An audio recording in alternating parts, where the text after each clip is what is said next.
ভাই, পাকিস্তান ভারতের যুদ্ধটা যেভাবে আচমকা শুরু হলো তা একেবারেই প্রত্যাশিত ছিল না। বুঝতেই পারলাম না কোন মোড়ে শুরু হলো।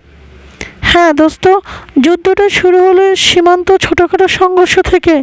এরপর রাজনৈতিক উত্তেজনা, গণমাধ্যমের উস্কানি আর পারস্পরিক দোষারোপ পরিস্থিতিকে পূর্ণাঙ্গ সংঘর্ষের রূপ দিল। এবং এটা তো শুধু সীমান্তে সীমাবদ্ধ ছিল না, সাইবার হামলা, বাণিজ্যিকভাবে নিষেধাজ্ঞা আর বিমান চলাচল বন্ধ, সব মিলে ব্যাপক ক্ষতি।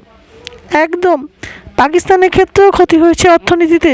তাদের রপ্তানি ঝুঁকির মুখে পড়েছে, অবকাঠামোর ক্ষতি হয়েছে এবং অভ্যন্তরীণ অস্থিরতা বেড়েছে। আর ভারতের ক্ষতি ছিল আরও বহুমাত্রিক। বিশাল সামরিক ব্যয়, আন্তর্জাতিক ভাবমূর্তি কিছুটা ক্ষুণ্ণ হয়েছে। সীমান্ত এলাকায় বাস করা সাধারণ মানুষের জীবন পুরোপুরি বিপর্যস্ত। শুধু দুই দেশ না দোস্ত, প্রতিবেশী রাষ্ট্রগুলো বিপদে পড়েছিল। যেমন বাংলাদেশ, নেপাল, ভুটান, এসব দেশের উপর পরোক্ষ প্রভাব পড়েছে। ঠিক বলেছিস।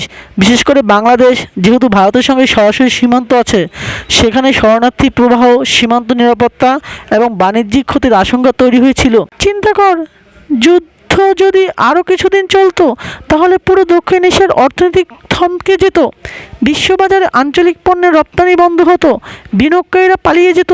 তাই বলি, যুদ্ধ থামানোর মূল পদক্ষেপগুলো ছিল অনেক গুরুত্বপূর্ণ।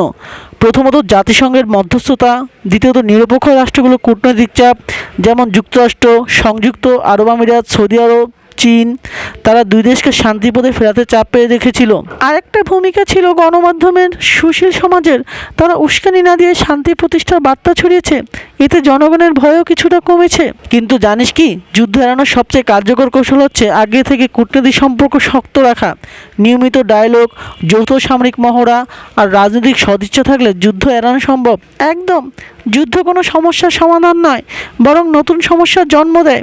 তাই এমন পরিস্থিতিতে জিত হার নয়, বরং ক্ষতির পরিমাণ কমানোই বড় কৌশল। হ্যাঁ ভাই, আর শেষ কথা, যদি প্রতিবেশী রাষ্ট্রের আগুন লাগে, সেটা নিজের উঠান পর্যন্ত পৌঁছাতে সময় লাগে না।